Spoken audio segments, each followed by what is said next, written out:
Good morning, welcome to వార్తలు వాస్తవాలు. నా పేరు రాజేష్. పత్రికల్లో వచ్చిన ప్రధాన వార్తల్ని చూద్దాం. ముందుగా నమస్తే తెలంగాణ.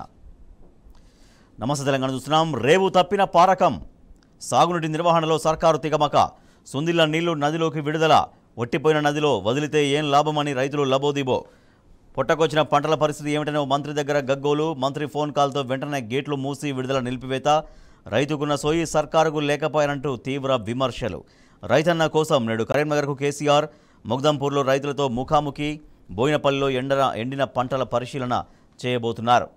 పంట నష్టం 3,000 కోట్లు, రైతుల రెక్కల కష్టం కరువు పాలు, భారీ పెట్టుబడులతో పంటల సాగునీరు లేక ఎండిపోతున్న పంటలు. ఇప్పటికే 15 లక్షల ఎకరాల్లో ఎండిపోయిన పంటలు, ఎకరాకు కనీసం 20,000 వరకు నష్టం. పంట నష్టంపై స్పందించని రాష్ట్ర సర్కార్, అకాల వర్షాలతో పంటల నష్టంపైన మొద్దు నిద్ర, ఆర్థికంగా కుంగిపోయి అన్నదాతల ఆక్రందన అంటూ వార్త చూస్తున్నాం. నాడు ఎగువకు ఎదురెక్కిన కాళేశ్వర జలాలతో కలకలాడుతున్న సిరిసిల్ల మానేరు వంతెన ప్రాంతం. అదే నేడు చుక్క నీరు లేక వెలవెలబోతున్న సిరిసిల్ల మానేరు వంతెన ప్రాంతం. సో రెండింటి చాలా స్పష్టంగా తేడా చూడొచ్చు. గత సంవత్సరం ఎట్లా కలకలాడింది, ఇవాళ నీటి చుక్క లేక మానేరు ప్రాంతం, వంతెన ప్రాంతం ఎట్లా బోసిపోతుంది అనేది మనం చూడొచ్చు క్లియర్గా. పాలన గాలి కొదిలి ఢిల్లీ చుట్టూ ప్రదక్షిణలు, కరువు నివారణపై దృష్టి పెట్టని కాంగ్రెస్ సర్కార్, మాజీ మంత్రి ఎమ్మెల్యే జగదీష్ రెడ్డి ఆగ్రహం.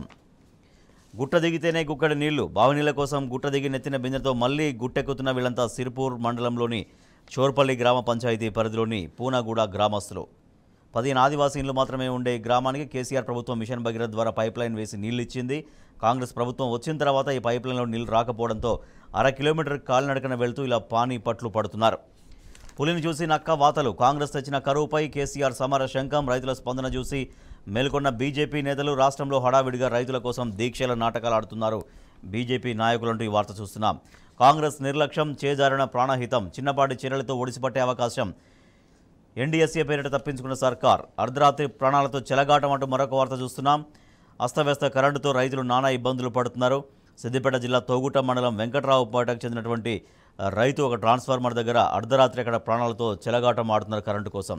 నేతన్నపై ఎందుకు కక్ష, ఆత్మహత్యలు చేసుకుంటున్నా ఆదుకోరా, మళ్ళీ 10 ఏళ్ల క్రితం నాటి సంక్షోభం. నేతన్నలకు బతుకమ్మ చీరల ఆర్డర్లు ఇవ్వండి, 270 కోట్ల బకాయిలు విడుదల చేయండి, సీఎం రేవంత్ రెడ్డికి కేటీఆర్ బహిరంగ లేఖ.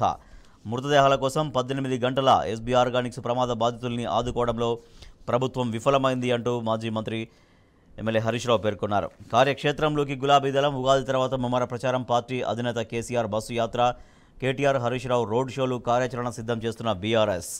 రుణం చెల్లిస్తేనే కొత్త రుణమాఫీ హామీని మర్చారా సీఎం గారు, అధికారం దక్కగానే హామీలన్నీ తొక్కేశారా, వచ్చే లోక్సభ ఎన్నికల్లో మూల్యం తప్పదు. బీఆర్ఎస్ నేత ఆర్ఎస్ ప్రవీణ్ కుమార్ ట్వీట్.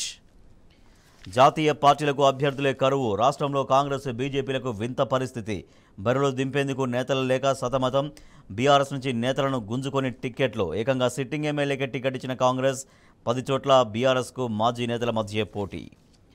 కాంగ్రెస్కు మాదిగల సెగ, పెద్దపల్లిలో గడ్డం వంశీపై వ్యతిరేకత. RRRపై నీళ్లు, అలైన్మెంట్ సవరణపై కేంద్రానికి తెలంగాణ ప్రభుత్వం విజ్ఞప్తి. Telangana today. Modi Mamata face of in Bengal, opposition spreading lies, rumours about CAA, says prime minister Narendra Modi. Can trust poisonous snake but not BJP, says Mamata Banerjee. BRS goes all guns blazing to expose Congress. Agree water crisis may sway poll verdict. Gold prices breach ₹70,000 mark. Right, ఇవి పత్రికల్లో వచ్చిన ప్రధాన వార్తలు.